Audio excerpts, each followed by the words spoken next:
Are we back? I'm just testing your resolve. I'm just testing your resolve on this scenario. Yeah, little technical issues over here, but everything is good. So, what's going on, guys? Thank you so much for tuning in today.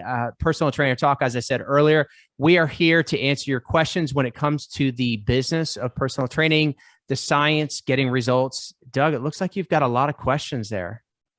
Dude, it is a great day today. Yeah, is it going to be a field day? It's an Dude, I've been checking out some of these questions. Are they awesome? There's some really good ones. Yeah. I'm excited. And some interesting ones too. So I'm excited. I'm excited about it. Okay, cool. Stuff. Hey guys, before we get started, don't forget, this is for personal trainers all over the country. And I know we've got a few people that tune in different parts of the world. We are here to help you go to the next level, whatever that is, no matter where you're starting. If you're just getting started to get your certification, or you've been a personal trainer for over 10, 15, 20 years, and you just want to, I guess, rejuvenate your business or your plan or what you're doing, this is for you. Send in your questions, info@bodydesignu.com. So if you send that in to us, we will answer it here. If you're really brave, you could join us live here on the show and have some fun with me and Mr. Blake. So we would welcome. Does that mean that you and I are brave to be live on? Well, I mean, no, look, we beat each other up all the time. That's no big deal. But somebody steps into this octagon, baby, it's going down. So I'm just letting you know, by the way, right now, Joy has got some asparagus roasting in the oven. I'm just letting you know, if I'm getting distracted, if I do one of these, I'm just letting you know right now. That's all. But I'm ready to. Well, that sounds, I don't know. So we're here to answer your questions. We've got a laundry list. We're going to make it happen.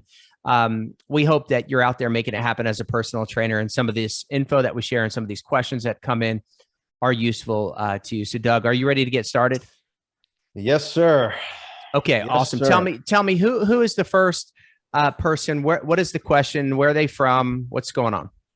Well, this first one is from Atlanta. We seem to get a fair amount of folks asking from Atlanta, Georgia, and it's Rachel Simmons. That's 2 M's in Simmons. Rachel Simmons. And the first question is, let's see, just started working as a floor trainer in a small gym. How can I start getting clients? Floor trainer in a gym. So Rachel, trainer in a small gym. Yeah, that's a great question. Generally speaking, when we think floor trainer, we think somebody that's getting an hourly wage and is not doing personal training. Now, and I have also seen everything all over the board, like, Planet Fitness and some other big chains that have floor trainers, and then some doing training on the side. I'm not sure of your arrangement or your scenario, but if you're a floor trainer, meaning you're getting an hourly rate to help people on the gym floor, just to help them, coach them, or a floor trainer that is most commonly taking people through a circuit of equipment, that you're kind of guiding people through a circuit, that's different than the personal training. How do you get personal training clients? Well, if they allow you to be a floor trainer and pick up clients, I'll tell you, you can fill up your entire schedule just from the people that you're working on the floor. And I'll give you some ideas on how to do that. But before that, you just got to, like, if you're talking about after, like, you could do floor training from, say, for example, 5 a.m. till 7, and then you want to take on personal training clients from 7, 8, and 9. Well, there's a few methods. One of the methods that we have used for many years, it's always worked, and it's been a great program, is sign-up sheets. And the sign-up sheets, the way that they work is basically you get a poster and you have it professionally designed, and you say, free body fat measurements, and you learn how to use a skin fold caliper or use bioimpedance, and you have people sign up and they schedule with you. They sign up, they put their name, their phone number, you call them and you say, okay, I got your information. See, you want a free, body fat measurement, whatever it is, and you schedule it and you do it for them. And then while you're doing that, you do a consultation, get to know their needs, their goals, and then say, hey, look, if I can help you with these goals, help you get there faster, okay, and safer, would you like to learn more about my personal training services? And then boom, the door opens up. They say yes 9 times out of 10. They say yes, I would. How does that work? And then that's when you go into presenting your services. Other options are contests that you can run inside of a club. Another option is approaching people on the floor. And I know a lot of people dread this, and a lot of people never really get comfortable with this. But I will tell you that I have trained myself dozens of trainers that at first were terrified with it and then became rock stars and loved doing it. Now, no one loves somebody going up to somebody working out and correcting them. That's not what I'm suggesting here, although it's very similar. When people are in the gym and they're kind of moseying around, instead of going in, and this is just like, we can talk about this the entire show, some different ideas, but instead of going up to them and correcting them, okay, because no one really likes a critique, but you can compliment them. Okay, so for example, I'm just going to give you an example. Susie Smith is working out, right? And Susie knows that I'm a trainer in the gym, and Susie's always coming in working out. And instead of noticing that she's doing deadlifts incorrectly, or noticing she's doing squats incorrectly, or noticing that she's not doing a proper bicep curl, whatever it is, how about when she gets done working out, because you notice that she's been coming in, she might be a new member, maybe she's been coming in for a couple of weeks, or maybe she's been coming in for months. You go up to her at the end as she's leaving, and you pay her an amazing compliment. And it goes something like this. And again, I haven't done this in a long time, but I'll give you an example. It'd just be like, "Hey, Susie," or "Hey, my name is Corey. I just wanted to say hello, and I wanted to tell you, like, I recognize the commitment that you're making in here to exercise, and I just want to say you're doing a great job. Keep up the great work." That's it. Like, literally, that's it. Let her go on her way. If she asks you and the door gets opened about your training services, then you say, well, if you'd like to, learn anything about my training, I do offer a free consultation. Boom. And then you schedule that and you take the time to sit down. We have found that to be the most effective. When somebody gets done with a workout or they're in the middle of a set, saying something like, and if you're going to approach them on the floor while they're in the middle of a set or finishing a set, "Hey, great job with that set, man. I see you're working really hard. If you ever want some other exercises or some new ideas, I'd love to give those to you," and just kind of like move it on. But these are some methods that you can do as a floor trainer to build your roster. And I have witnessed firsthand trainers that have done this, including myself, where, at one time, literally, if there was somebody in the gym and they weren't getting results, they knew me. Like, they knew me. And it wasn't a matter of days before, if they didn't, they were going to. And there was a time where we had multiple locations that we were managing, and I would go into that town to manage that location for 3 or 4 days, and I would almost meet all the members during those 3 or 4 days because I just lived in that gym, and I would say hi to the people that are on the floor, meeting with the team or whatever the case is. So that's how you do it. Don't go and critique and say, "Hey, look, I see that you're doing this. Would you like me to show you another way?" Or, "Hey, can I show you another way to do that?" No, that's an automatic condemnation, right? Is that what so don't do that. That's like something I would do. Don't do that. Okay. Just let them finish their set, give them a high five, tell them they're doing a great job, and be the mayor of the gym, the mayor of motivation. So anyhow, I hope that's helpful. That's how we've done it in the past. Doug, any other thoughts on that? So are you saying that my technique of going and tackling somebody? Look, I'm not going to say it doesn't work. I'm just going to say that there's more effective ways than being so forceful. It's the elbow after you tackle them. What were you doing there? Do you realize that what you're doing was absolutely bizarre and nobody should know? Don't. What's funny? No, don't do that. Don't do that. But it's funny. Doug and I, a couple of years ago, we came across some guys on YouTube that were doing these comical videos, and one of them, the guys they did a great job. It was hilarious. It was the typical personal trainer. in so many ways. And so it was really funny. But this is what I do want to add to that question is that, you know, when you show up, okay. And when I say show up, when you show up for your work, when you show up every day and you work hard, no matter what it is that you're doing, people respect you. Like, just show up on time to your appointments, show up in uniform, show up prepared for the workout, show up with enthusiasm for the sessions. And guess what? When you approach somebody in the gym, they respect you differently than somebody just coming along trying to get more clients. That doesn't work. I want to make sure that you understand, like, that doesn't work. But if you show up and they see you in the gym, they see you as like the professional trainer that's always helping people and motivating people and keeping people on track. And I'll tell you that, like, it goes a long way to help people without charging them too. Mm-hmm. It goes a long way if you catch somebody in the gym, and you just help them. Like, if they come to ask you for help, you just help them, knowing that maybe they're not going to pay you, or they can't pay you, or whatever the case is. Doug, I never, I don't know what did it for you, but for me, when I was 14 years old, there was a guy in the gym. I'll never forget. His name was Tim, Gold's Gym, New Jersey. This is how my fitness thing started. This is how it started. It was some guy in the gym. He was a trainer. His name was Tim, and he wasn't getting paid by me. I couldn't afford to pay him, and my dad wasn't going to pay him, but he gave me tips and he helped me. And I just fell in love with fitness from that point on, just from some guy showing some care to this little punk, because that's what I was.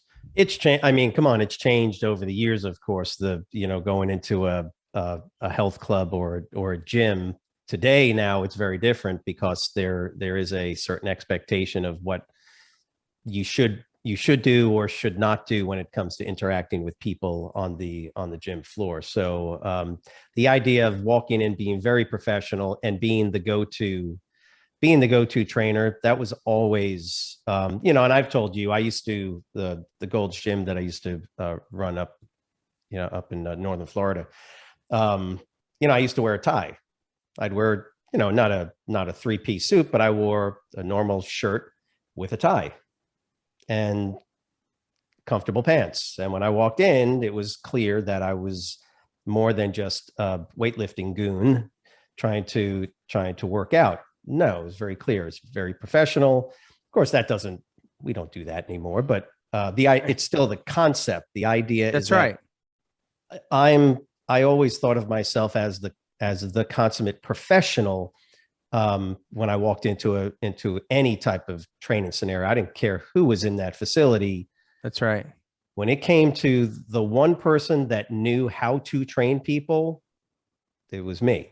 And I thought like that. And it wasn't it was arrogant. But the point is that I walked in and I knew that when it came to doing squats and all these other different things, it didn't matter. You folks need to come to me. And that was kind of the attitude, but being professional about it. And just like you said, going and literally giving your service away. Yeah. If you have any questions, I can absolutely, hey, Doug, can you come help me? How would you do this? Or what? Not a problem. Come here, go like this. You feel, and that's where all the technique issues that we talk about at Body Design University. Do you feel it here? You don't feel it. And all of a sudden, people start to see that, and they listen, and they overhear. I always remember that. Yeah. People would always over. So that's just, that would be another thing I would tell Rachel is talk loud and let people overhear your excitement, your encouragement, and your motivating coaching. Yeah. And don't let your fear of approaching people keep you from helping people. Remember, you decided to become a personal trainer to help others. They want your help. Now, sure, are there some people that will be approached that you would approach that it might be awkward and they might not be comfortable with? Sure, absolutely. Should that keep you from the other 8 that want your help and that want your motivation? When we were training, it was a pass by. It was, I used to like to call them drive-bys. Like, you'd be finishing a session with somebody. I'd love to do these. The way that I would approach people on the floor was a drive-by type scenario where I would be finishing a session with somebody that I just got done crushing it on the floor. And I could, you ever training people and you could feel people watching you and you could like feel people. Well, I'd be training some of the clients and we'd be doing a high five and I'd say, hey, Susie, have a great day. Great job today. And then right here, I knew this guy was like watching or this girl was watching, and I would say something like, hey, look, great job. You've been doing great. I see you coming in here, putting in work. If there's anything I could ever help with, please let me know. And I drive by. And it was just like that prospective client felt the energy that I just finished with another client. And then they're going back to their workout. And if they're the same, if that workout that they're doing is anything like what I just did, they're going to be like, why would I hire them? But if they saw this training session that I just completed with this client doing advanced level exercises, having fun, pushing at a high level, and then they go back to their 1 and 2, they're like, no, maybe I should check this scenario out. So anyhow, I hope that helps. Rachel, Doug, that was a great one. Yeah. Yeah, that was. Cool. Are you ready? This one, I don't know about this. It says, I see trainers using TikTok. Is that good for getting clients? And this is David is in Miami, Florida. I see trainers using TikTok. Is that good for getting clients? Yeah, great question. So you said David? David from Miami. Okay. What's David's last name? Did he give it? Taylor. Taylor. Wow. Okay. All right. Well, so David, I don't know if you know this, but Miami was just recently, I guess, awarded the title of highest rent in the U.S. So now Miami has surpassed New York City and San Francisco. Okay. Miami, Florida is now has the highest rental rate. So anyhow, fun fact there. David, yes, TikTok is a great platform. Not going to say it's for everyone to get clients, and we're seeing, trainers use it. We've been playing with it for the last year.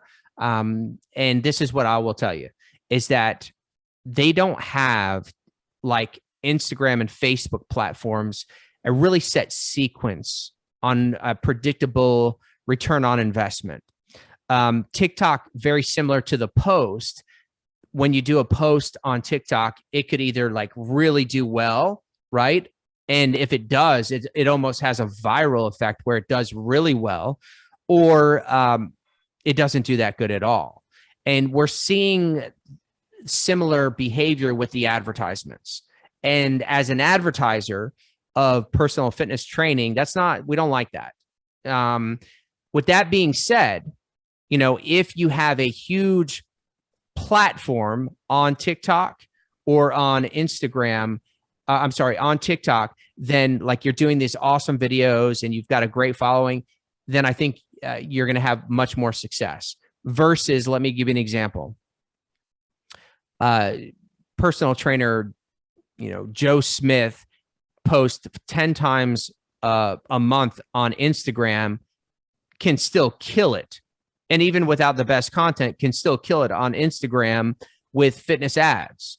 Whereas personal trainer Joe does 10 posts a month on TikTok that aren't that good and then runs ads. We're not seeing success there. So your platform has got to be strong. Whereas with Instagram and Facebook, your platform doesn't have to be strong for it to be successful. Whereas on TikTok, we are seeing that. And I'll, come back and ask this question in another 3 months. We're constantly trying new things and different things, and we can give you some more feedback. But we have seen some people that have strong platforms do well in our lead generation at a decent amount, cost per lead on TikTok. So we'd highly recommend it. But what's the quality? What's the quality of the leads that come in on? Well, just like any other platform, the cool thing about the advertising is that you're able to kind of select. They've got some demographics, some criteria that you can select that, like you don't want to be showing your ads to, 15-year-olds, right? You don't want to be showing your ads to kids. It's not a good idea, even though that platform is primarily much younger than Instagram and Facebook. With that being said, you filter it. So you can filter it very similar to Instagram and Facebook. It's my opinion so far that it's taken us about the same amount of leads on TikTok, Instagram, and Facebook to get to one customer is very similar.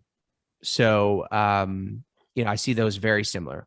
Google ads searches, that's different. That's different. Google search campaigns, yeah, that's different. But Facebook, Instagram, TikTok, we're seeing about the same lead number of leads that it's going to take to get to one paying customer. So, but TikTok is a great platform. We'd recommend that you do, play the game. Just know that like there's no one on YouTube right now that is got any, because I look for it. There's no one on YouTube right now that is sharing tips or tricks for personal trainers that's very strong, specifically around lead generation for personal trainers on TikTok. There's tons of them for Instagram and Facebook, but nothing on TikTok. As we start to see more predictability and other, return on investment, you'll see more of that. But it's just not a whole lot there. But great question. We'd highly recommend you investing the time there. Good one. All right, you ready? Yeah. Move on. This one is from Philip. Philip Berg is from Tucson, Arizona. It's a beautiful time of the year right now out there, isn't it? Tucson. Look, I will move to Arizona for the month of April every year because I've heard, and I could be wrong, but I've heard that the allergens. Yeah. Real dry out there. The pollen just doesn't. Yeah, real dry out there. Well, here's his question. What's the question? I was told, that's a good way to start it. I was told not to do any nutrition with my clients. And in parentheses, he put by the club manager.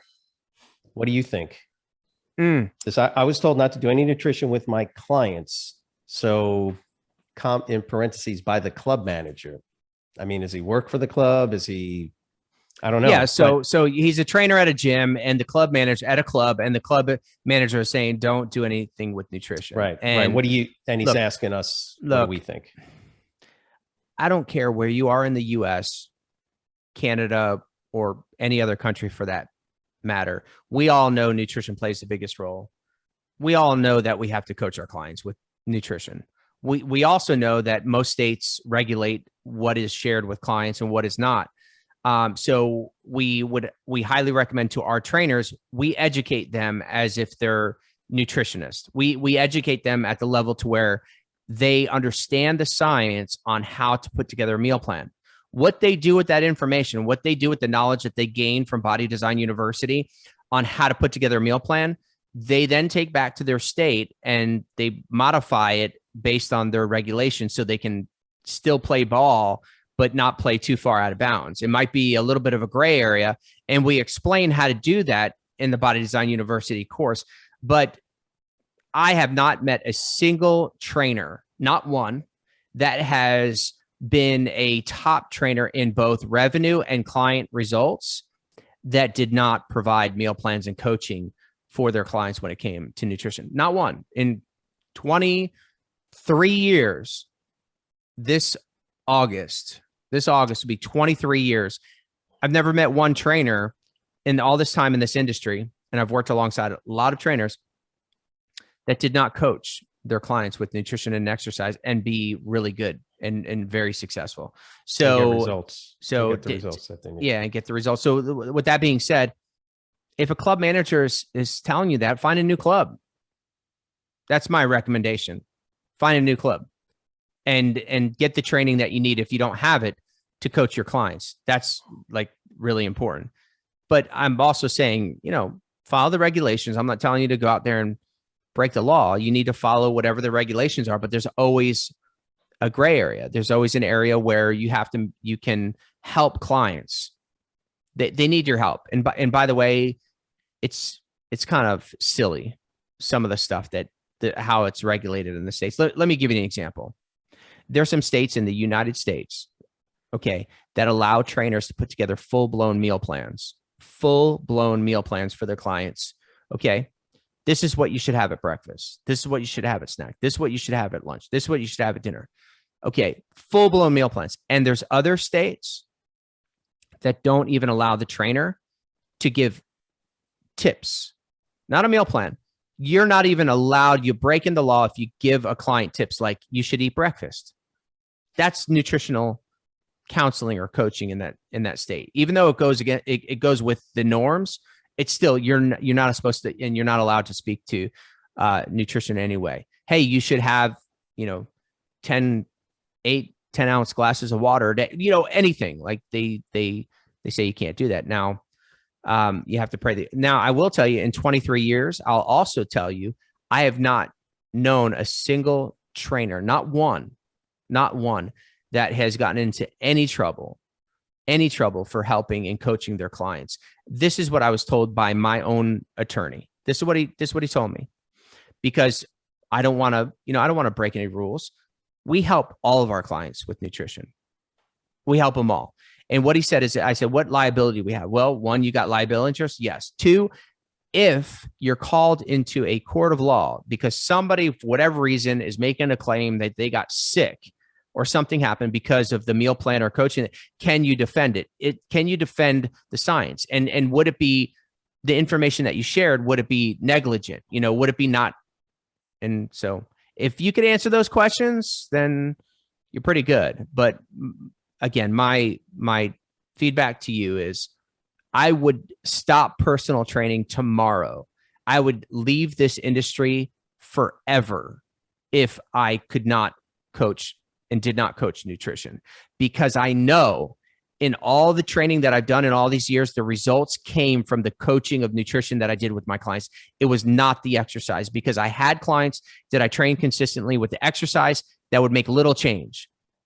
Then I had clients that followed the meal plan and their bodies just changed. The way that they felt, the way that they looked just changed.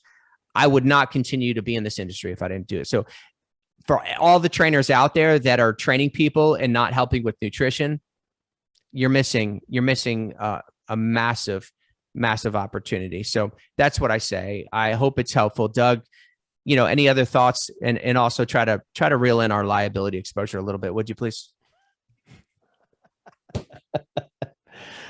Well, then I guess I can't say anything. It's funny because we always used to use this term. I remember American College of Sports Medicine, ACSM, because they were the only players on the block when I first started. It was this term called apparently healthy people. And the term was used to describe that individual who had no overt described pathologies by a doctor or physician, and that did not also have some issues related to food intake, food allergies, and things like that.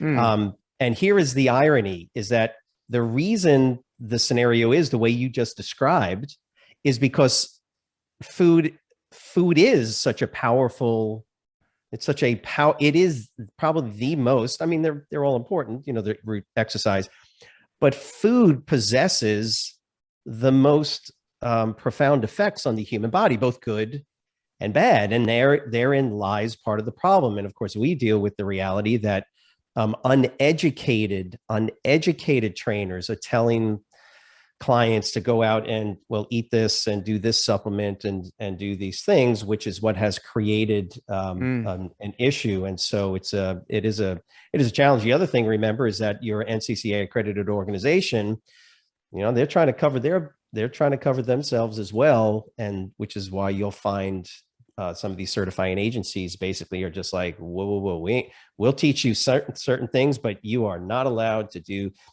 send them to a nutritionist. Right. Really?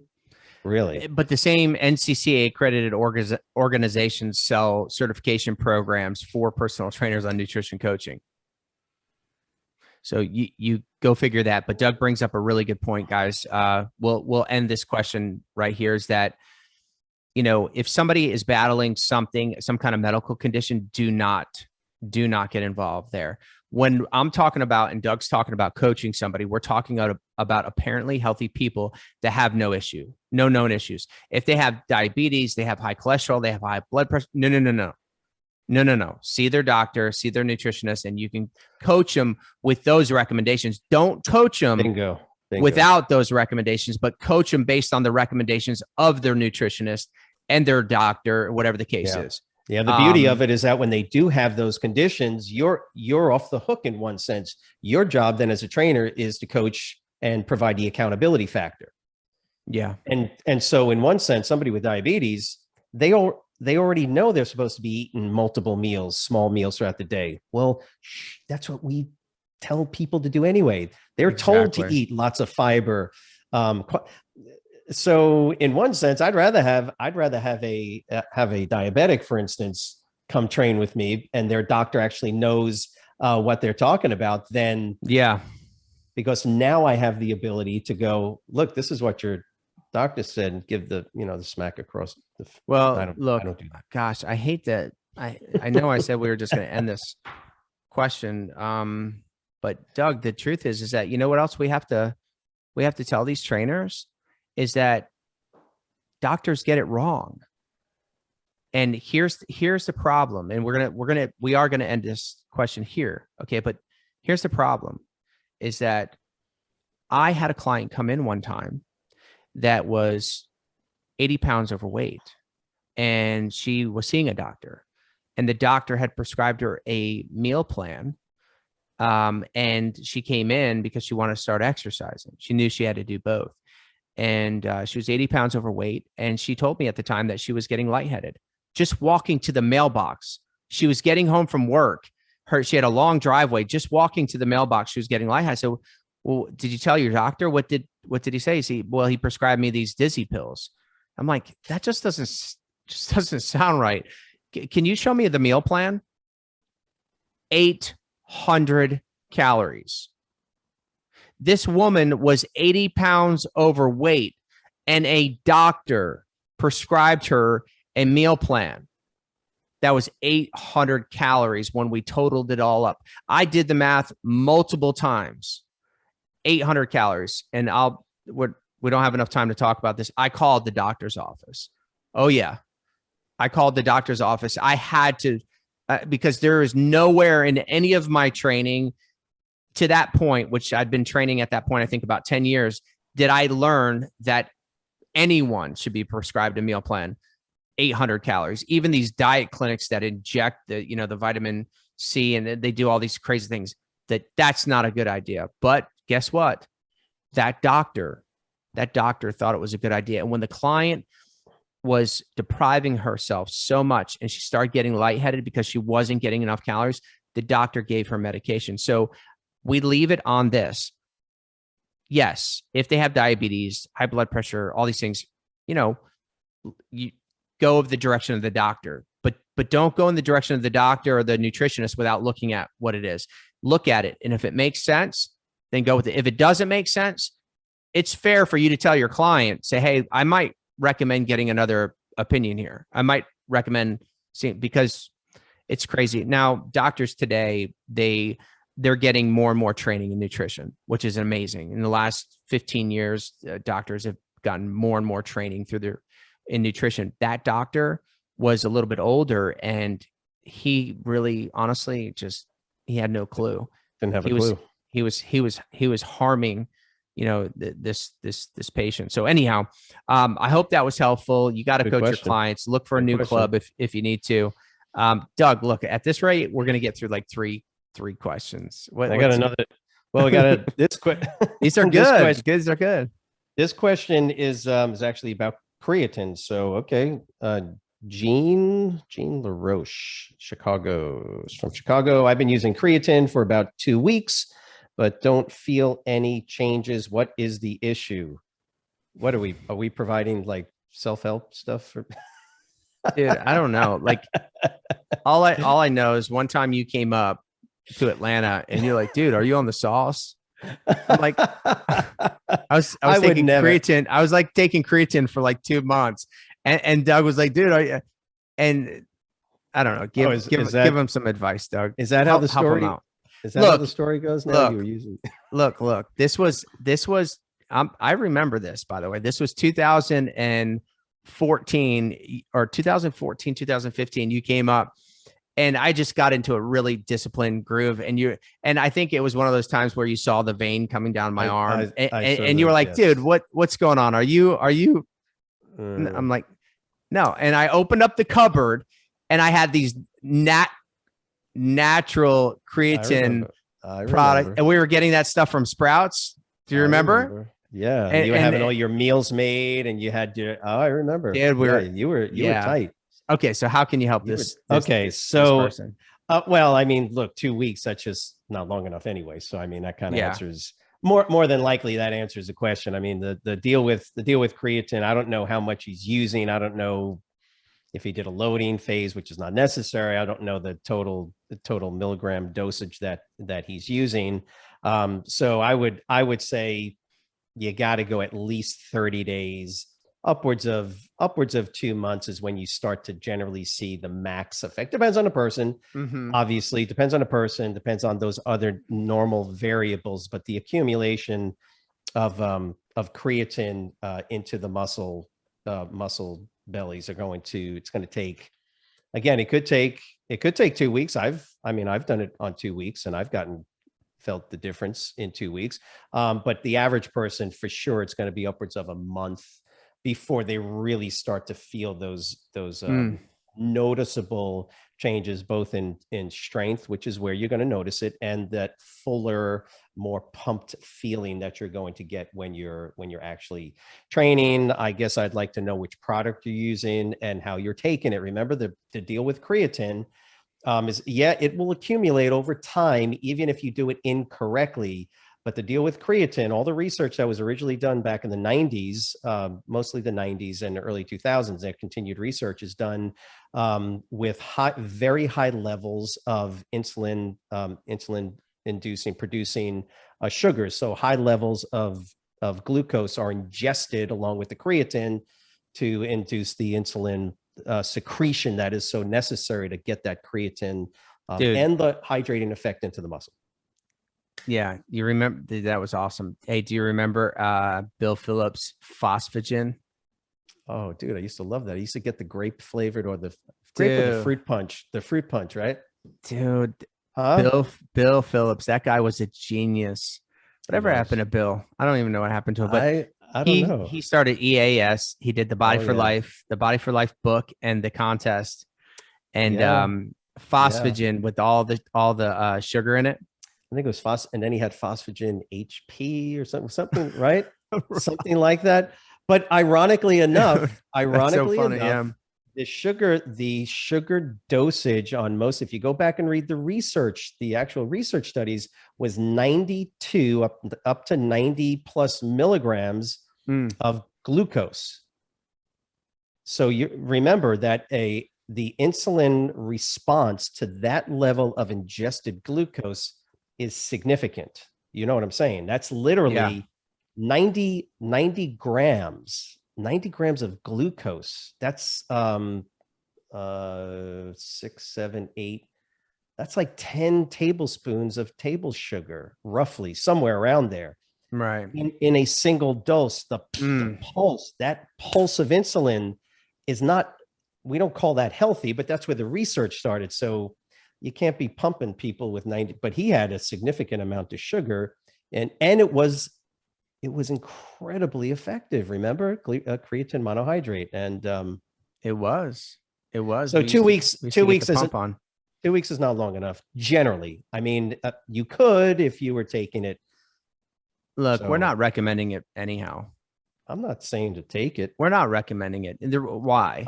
Because when you stop taking it, guess what? Exactly. Guess what? So why? Your body goes back to normal. So why? The return on investment is not good. It's not good. Why? I better go cancel my order from Amazon on that creatine.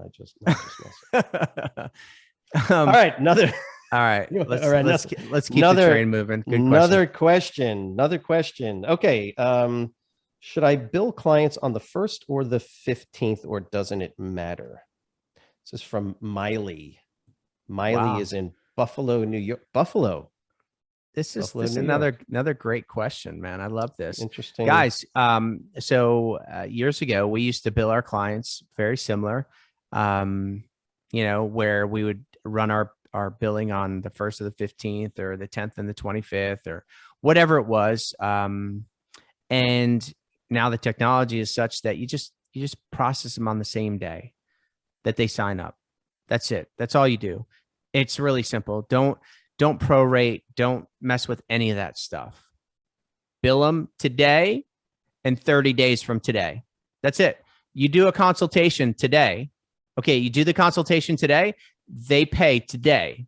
And then in 30 days, they're going to be automatically billed again for their next month, unless they give you a 7-day notice, advanced notice that they want to freeze what we call their training program. And if they want to freeze their training program, then they give you 7-day notice in writing and you stop billing them. Other than that, it's month to month recurring, unending. This is what we're doing. It's working all over the place. It's the most effective method. And it's the same day that they sign up. Can they change at any time? Sure. But always in advance, never in arrears. So let me give you an example. Client comes in. Today is the 13th of April. They sign up today to say, hey, look, can I get billed on the 20th day of each month? I would say they sign up today and they pay today. I say, yeah, but that means that you're going to be billed in another 7 days. Are you okay with that? And that'll be your day. So you'll have sessions in it, in the bank. But I'm not going to bill you in arrears. I'm not going to do that. It's always in advance. Never bill a client. The more sessions that you can have on the books, the better. So if the client is like, no, I get paid on this date and I just want it to draft 2 days later. Fine. Just know that that's going to be in advance. So again, if they were to sign up today, which is the 13th day of the month today, and they said, hey, can you bill me on the 25th day of each month? Yes, you're going to be billed today on the 13th, and then you'll be billed on the 25th of this month and the 25th of every month following. And you'll have these extra sessions in your account. That's how we would do that. But we would not sign them up today and say, hey, then your next billing is on the 1st, the 15th. No, we don't do that anymore. Just reoccurring. We used to have these runs just like payroll. Most companies pay every 2 weeks. Some companies pay once a month. There's efficient technology that, yes, it requires a faster turnaround, but people can pay every week. People can pay literally every day now. Like some of these, think about the technology with the Uber and stuff. They're paying after every single job. This is the technology today. So good question. The other thing is that you want the cash flowing. You want the cash flowing until you stabilize and create a budget. You'd rather it come in consistently versus on the 15th, you got a big dump. And then on the 1st, you got a big dump. No, just have it coming consistently and set your budget and you're good. So there's your answer. Doug, any other thoughts on that? No, I mean, the only thing I can think of is that unless a client, that's just convenient for them because that's when they that's when they quote pay all their bills. That would be the only time, right? And just like you said, in other words, if they do on the 13th, you're not going to bill them on the 25th of May, like they said. You're literally going to bill them right there, and then that will start the process for them. So yeah, look, they can select their date too, but it's going to be in advance. It's going to be more in advance. Anything less than the 13th of next month. So I think you got it. So great question. Thank you for that. What do we got up next? This is from Jeremy Brooks, Jacksonville, Florida. Like the fastest growing cities right now. Right? Jacksonville? I don't know. Is it in Florida? I don't know. Okay. So, wow. Okay. This is a good one. How do I deal with a client that likes to talk more than train? How do you deal with a client that likes to talk more than train? Deal with a client that likes to Wow. So I'm thinking that would be, I think that would be, that's like a one-on-one scenario, right? That's what I would. Well, I would think. Look. We've had some small group training sessions where there's a client in there that everyone was like, come on, dude. let's work out. Like, come on, like, let's work, Yeah. like, and that's tough because some people, it's like their love language or whatever you want to call it. It's their personality type. Oh my. Like they want to talk. Like I mean, like some clients that have come in and sat with me on a consultation and then asked, who else can I meet here? Or who else trains here? Or who are the other trainers? Or who are, do you train any celebrities here? Or, do I get to train with these people? It's like, what does any of that have to do with your goals and your results? And for some people, it has everything to do with it, like community and being a part of it. And so how do you deal with that? Generally speaking, I would have a straight up talk with them after the workout, after, it became noticeable, even if it's one-on-one. I'd get through the workout. I wouldn't stop in the middle of the workout and talk about it. I would, at the end of the workout, say, hey, look, Jim, let's call it is the client, Jim. I say, hey, Jim, you did an awesome job today.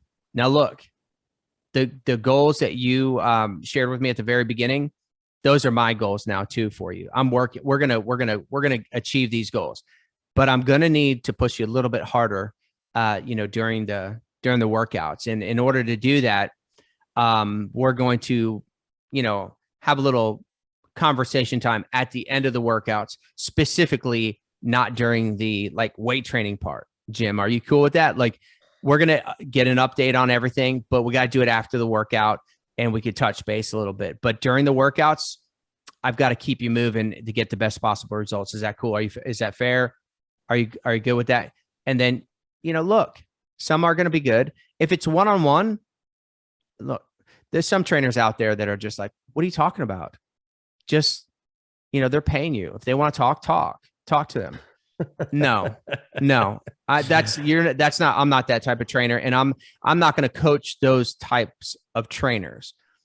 I got into this to help people get results, not be their friends. And I've got a lot of close clients that I have dear relationships with, but I got into this to get them results and make changes. And so that's what I say to that. Somebody always wants to talk. That's the deal. And that's going to be hard for some of you guys out there. It's funny. I always had a technique, because one-on-one training can be a bit of a challenge with the different personality types. And I would always, it's funny because for some reason, people always like to talk to me a lot when we're training, and imagine that. And I would just I would sit there and I would do one of these, and I would do it while they're, and I would get them to the movements while that's great. And they'd be sitting there going, and they'd start, that's fantastic. And then as fatigue set in, it's amazing how little people talk once muscular fatigue starts to set in. Once they're out of breath. And I've seen trainers do just the opposite, where, just like you said, they're kind of like, okay, if you want to pay me to sit here and just do nothing, I'll do it. No. That ain't how this works. No. Yeah. No, you want to talk? Okay. But you're training while you're doing it. And for the most part, clients actually figure it out, because you're coaching them. At least that's what I used to do. I'd get them to do it. Dumbbell curls, looking right at you. That's great. That's fantastic. Keep going. Drop set. Good. That's great. Excellent. Yeah. Keep going. You feel it there? Do a little poke here. Do right. And all of a sudden, they ain't talking a whole lot. You know what, too? I remember a couple of clients when I was managing, these locations and just talking to, and even at the studio, even at my studio now, it's like, I remember clients telling me like the trainer, not the client, but the trainer was talking during the entire workout. And sometimes the trainer would do that. And it's like, come on, dude. Like, you got to get them through some reps, man. Get them to lift some weight. You got to. And sometimes I would go to the trainer, and the trainer would be like, that's exactly what I was thinking. Like, he wouldn't stop talking. It's like, okay. So the client says it's the trainer says it's the client. I'm like, oh my God, somebody please just work out. Will you just lift a dumbbell? Yeah. My suggestion is, it doesn't matter if they're talking. I mean, You can do the things you can need to do relationally, but at the end of the day, you're doing dumbbell curls whether you're talking to me or not. Right. You're doing squats whether you're talking or not. And more than likely, once I get you moving and actually start the set, you ain't going to be talking a whole lot. So, but it's a good question. That's very forceful of you, Doug. That goes against your normal, behavior patterns that I've what's studied happened for the last 20 years. Is the more my hair has receded. You've thrown in the towel and you're just I'm just going to force people. So, but look, that was another great question and good feedback there, Doug. Just kind of start it, assume it, get into the sets, get into the reps. Don't do this. Don't not acknowledge that is a need that they have. That's a mistake too. Like just saying this is all about sets. This is all about dumbbells, all about working out. And that's not a good idea either. Some people really love that conversation. I'll tell you, I think if it wasn't for the conversation, I wouldn't have enjoyed personal training as much as I have over all these years. I really enjoyed the conversation with my clients, but I knew you have to know when, and the balancing between getting results training and the conversation of when to do that. During the warm up and the stretch at the very beginning, great time. During the weight training, no. During the abs and cardio, no. During some of the cardio, yes. That's your time that you have. Okay, that's really the time. But great question. Okay, what do we got next? This I'm wondering. This is a good question. Should I approach another trainer that is doing exercises wrong, but the club owner doesn't really care what independent trainers do? And this is from Marianne. Marianne's from Boston, Mass. Should I approach another trainer that is, so obviously this is like a club, I would imagine, like a health club or something. How do they talk in Boston? Boston. That's right. They do it the Boston, Massachusetts. Okay. Yeah. So, man, isn't that something else? The club owner doesn't really care. So right. Of course. What the independent. I mean, look, the club owner wants the trainers to train people properly. They do, but they care. They don't care enough to actually talk to them. Right. But they care. They would prefer the best possible trainers in their club, even if it's just rent independent trainers. With that being said, no, don't go and say anything. Why? Don't do it. Just let it be. Just be the awesome trainer that you are. Okay. And keep getting better and stand out, but I tell you, it is hard. It is hard to watch. It's hard to be a fitness professional and watch other trainers train people incorrectly. It's hard to see that. It's hard to see some of the Instagram and YouTube and all these videos of people being trained by trainers doing things incorrectly. It's difficult to see that. But that's always going to exist. I agree. Yeah, it exists in every industry. I will tell you that I think we have an ethical responsibility if it looks like somebody's going to get hurt. And I know that could bring confrontation in the gym, but I'll tell you this much. If I'm observing a trainer training somebody incorrectly to where they could get hurt, I'm going to step in and I'm going to say something to the trainer. And how would I do that? Well, I give this example in the course, and the live course is true story. I witnessed a trainer doing a small group training session doing backwards box jumps. Can you demonstrate that for me? I do. I do in the live course. Backwards box jumps. Like I walked in the door, I'll never forget it. And I thought to myself, this is insane. Like I tried to rationalize what this trainer was doing because, I always want to see the best. I really do. And what benefit could there be to this? And there's sometimes benefit that you don't think of. Stability ball training, everyone was like at first, oh gosh, this, what's the benefit? Well, There's a lot. Backwards box jumps, I couldn't figure it out. And even worse, common sense told me that doesn't look good. And as I saw people jumping, I literally witnessed people jumping backwards onto a box. And their heels were catching on the box because they couldn't see how high up they had to jump. Think about how crazy this is.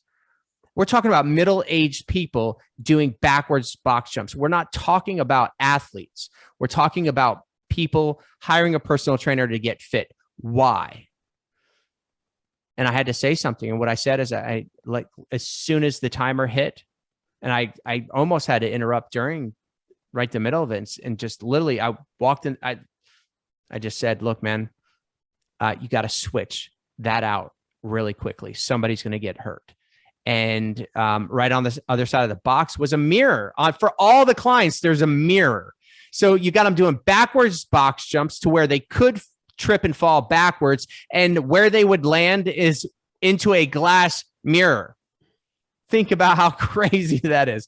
If somebody fell and that trainer ended up in court, they would have a garnishment for life because that is negligent. Yeah, there's no rationale. There's no rationale for that whatsoever. But look, if they're not going to hurt anyone, if they're not hurting anyone, just let them be. Just let them be. I walked into one gym and I saw a trainer. True story. Never forget it. Texas, walked into the gym, saw a trainer with a client on a treadmill doing walking lunges with dumbbells. And the dumbbells were clanking off of the treadmill. I cannot make this up. Like, I literally witnessed a client being trained by a trainer on a treadmill doing walking lunges. First of all, walking lunges on a treadmill is stupid. Doing them with dumbbells is insane. Like, that is just crazy. Doug, we can't be there's people listening and watching that are like, that's not good. You know how we get that all the time in the course when we talk about the no-go exercises. Yeah. Yeah. You mean I shouldn't be doing lunges on a treadmill? Yeah. Side lunges.